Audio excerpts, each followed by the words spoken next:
Hi, welcome to another video where today we're going to be covering a topic related to audit and assurance with a particular focus towards writing audit procedures.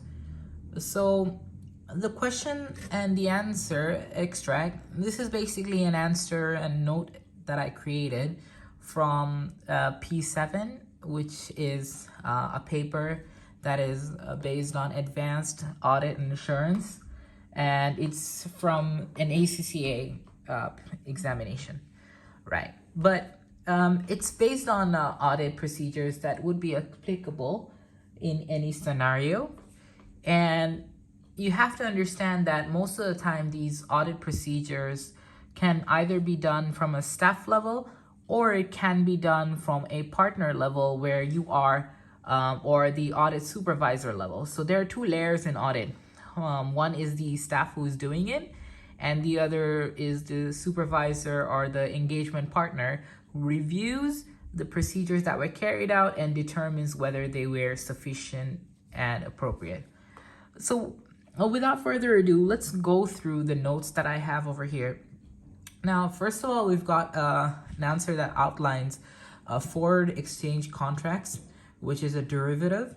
And as you know, that derivatives are accounted for under IFRS 9, which is an accounting standard catered towards financial instruments. So this is considered a complex accounting issue. There is a risk that not all forward exchange contracts are identified, leading to incomplete recording of the balances involved. Right, so this is the risk that is associated with IFRS 9 or any kind of complex accounting issue, that there has been an incomplete recognition or reporting of the balances involved. There is also a risk in determining the fair value. So notice that when it comes to in determining the fair value, that's particularly focused towards the IFRS 9 standard, which is based around fair valuation for the financial instruments.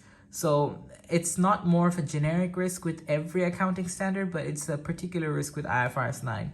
So in determining the fair value of the derivative at the year end, as this is judgmental and requires specialist knowledge. Wow. Okay, so any kind of subjective areas that requires judgment is open to risk, right? And when it comes to where you get your sources for fair value is when you try to find the selling price that is agreed between two market participants. I'm using a very simplistic definition. So there is also a risk that hedge accounting rules have not been properly applied, or that inadequate disclosure of relevant risks is made in the notes to the financial statements. So we've got a multitude of risks involved. One is incomplete recording of balances over here. As you know, this is risk not one. The risk two is where, there has been a determining fair value. Why? Because it requires judgment and requires specialist knowledge. Then the fourth risk is that the hedge accounting was not applied properly, or that there was inadequate disclosure of the relevant risks, which is disclosure of relevant risks is particular towards IFRS 9. Okay, so the second part of the answer looks towards portfolio of investments. The investments should be accounted for in accordance with IFRS 9, which requires financial assets to be classified and then measured subsequently to initial recognition at either amortized cost or at fair value through profit or loss. Okay, speculative investments are measured at fair value through profit or loss, as they are not being held to collect contractual cash flows. So when it comes to classifying a financial asset as either amortized cost or fair value through profit and loss, you have to meet the contractual cash flows test, right? So when it comes to amortized costs, think about trade receivables, where or any kind of thing, any kind of contract where you have contractual cash flows, like cash flows coming on a set date. Okay, so this is a complex accounting issue, and the risk of incorrect accounting treatment increases with a lack of knowledge and experience that may exist in the staff. Okay, so this complex accounting issue, specialist knowledge, is all related with the same thing. Okay, so now we have to, like, the main part of this today's video is rather talking about the accounting procedures involved. Okay, so notice how I have written my notes in 3 columns over here. So this is because while I'm teaching, right, it's really important for the person who is reading my notes to understand the importance of starting a procedure with a verb describing exactly what the action is and why exactly are you doing it. So I agree fair value of shares held as investment to stock market share price listings. Why? To confirm correct fair value used. So if you use the 3-column method, you are forced to write down the verb, exactly why you're doing it, what are you doing, and why you're doing it. So confirm cost of investment to cash book and bank statement to ensure agreement.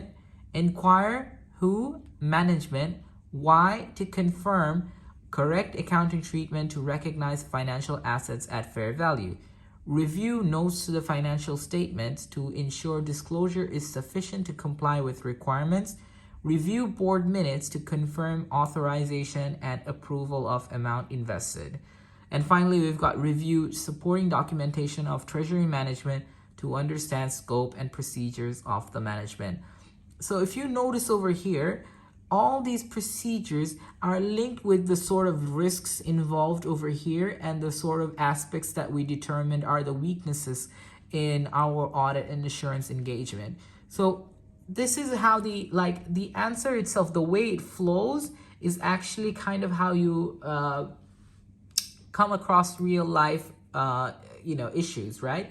Because first you try to discuss what are the potential weaknesses in the accounting standard being applied, and then how do you mitigate those weaknesses or risks involved through procedures that gather sufficient and appropriate evidence. So if you look over here, all these are procedures gather evidence over here, and they try to require over this kind of justifies why exactly what you're doing, right?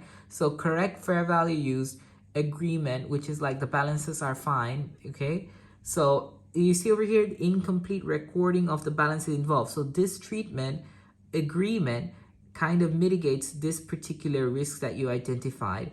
To confirm correct fair value used is also over here, where you try to see the fair value issue in the above part, where they mention the fair value that is the risk involved over here. Okay, so without further ado, you can see over here that writing an accounting answer or writing an audit and assurance exam, or whether you're doing it for your professional work, it needs a lot of thought. It needs a lot of layering. It also needs to have connection, right? So your risks, your procedures need to be connected, and it creates a sort of beauty when you have all things intertwined, right? So here you discuss all the risks, and the way you do this, identifying the risks for every accounting standards, make sure you have a thorough understanding of the accounting standard.